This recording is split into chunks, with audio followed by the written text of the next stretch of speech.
What's up, guys? It's Cyan. We're back, and finally, it took a whole effing month, but I finally got Lee to be skill broken. Like, yo, it legit took a whole goddamn month for me to get the parts. This game doesn't give you parts to Lee. It's just straight up, you got to do it through the normal missions and just earn your parts out. Like, out of all the characters, he's like the only character that's like that. That survival, you don't get in survival. It's once in a while if you're lucky. Why does it always happen? Whatever. Once in a while when you're lucky, you'll get one in the convoy. Just like maybe once a month, if that. They just don't rock with Lee in China, the normal version anyway. So you're probably asking, well, why did I even care to actually do that? Okay, here's the thing. Pretty much, when he's fully skill broken, he is a weaker version of I, as far as stats. His stats are, like, across the board, it's a little bit lower than I, but, you know, I overkills to begin with.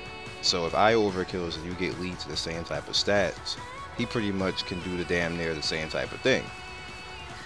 Now, the only thing difference between the two is that he doesn't scale the same damn way, because the way I scales is he pretty much has like a savage, like when he starts killing things, he just keeps going. Lee doesn't have that butchering type of effect. However, Lee can attack the same amount of times and he can chase 3 times, and he also can bring back the heal. So what you would need to do, actually I'll just show you. I will just show you. And once again, I'm totally forgetting, and I'm sorry. You can say in the comment section that somebody actually suggested him in one of the comments. Maybe some of you guys remember, and I just wrote it down. And I said, you know, I'll work on it, but I didn't know it was going to take this long, so I do apologize for that. Alright, so here we go.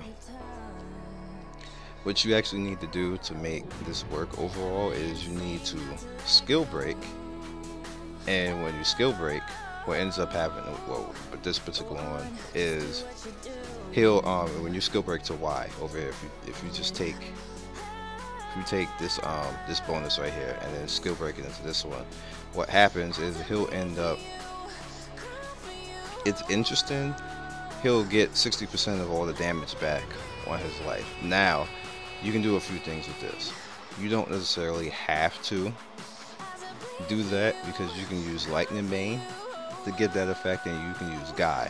Now, of course, in your normal Guy, even with his skill books, he's okay, but he really doesn't match up well with this version of Lee. He matches up better with the other versions, like the 8-gate version and all that type of stuff, but not this version. But pretty much what his skill breaks do, like he gets, pretty much he can attack 4 times with this. Right now, I'm only at 3, so I can attack 3 times, but when they attack 4.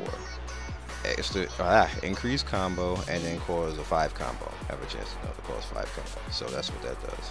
This allows you to chase 3 times, but each individual chase, the attack power goes down, so it kind of like sucks a little bit. Like, you know, Sage Naruto, every chase that he does, his power doesn't go down. Like, they can, overall, it's like he ramps up, but Lee doesn't do that for some reason. It'd be badass if he did, because you have 3 chases that ramp him up, and he would be on some epic level type of shit. I already told you what this does, and this is just an improvement overall. When he takes more damage, every 1% that he loses, he gets 1.2% of crit.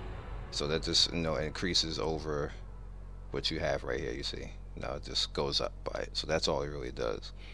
So overall, if you're blitzing, you throwing out there with him like this, he's a good blitz character, because he can actually be in the front and not die as long as he's not focused. Because if he focused, that's a little bit of a problem. But he can actually be a frontline character and completely heal all his damage back. So yeah. So what I did is, we're gonna go in. We're just gonna mess around now that we had the breakdown. Just having a little bit of fun.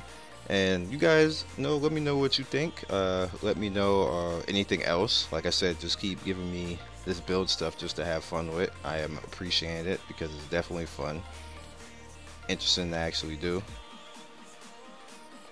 Got Hanabi out here. just because like she doesn't have to be out here. It just was like a whatever type of thing. I could replace her with a number of people, but I just wanted to use her. Like I'm trying to actually force her into stuff. So get to see the niceness right here, the fun. So that's a pretty good combo. It's a single target combo though, which I kind of don't like single target combos. I'm gonna be honest with you, because most people can take the hit, so they don't die, and then they get like all the stuff purged off of them. So you did good damage to one character, and then like, you know, even still, with if the person has a pretty good heal on them or some way to get the health back, then it's like you didn't even do anything, so to speak. So I kind of don't like single target combos. It's not my thing. I like the more AoE combos, do detrimental things to her entire team. That's awesome in my opinion, and it breaks the game a little bit. But the reason why I did this is because like all of them can start the combo for each other. Like every single person can start the combo, and that's kind of what I wanted. I always like teams that always build and can start a combo. So you can replace you can play Sanabi with anybody to keep this going. So you don't really have to worry about not having Hinabi, because she won't probably be around for a while. She actually does some good damage when you get her to star 3 too. Like look at that. Look at that, that's nasty. Just coming out there, just starting the combo. Go ahead, Hinabi. Look at that, that's nasty. I like that. I like her. She's a pretty good character. I wish it was the older version, but that wouldn't make sense. Alright, so that's all I got for you. Again, like I said, let me know what you think. If you have any other teams you like to see based off of China, we're talking about China now. And then I try to explain, like I said, you know, to help you out if you want to do something similar like this when it comes in North America, who to replace Hinabi with. You could probably easily replace her with Tsunade or Minato. Minato would be really interesting. But that's all I got for you guys. As always, like and subscribe if you like what's going on right here. Anything that you need to for like anything like music or anything else is going to be in the comment section below, or that's the comment section in the description. And I will catch you guys soon. Peace. Be legendary.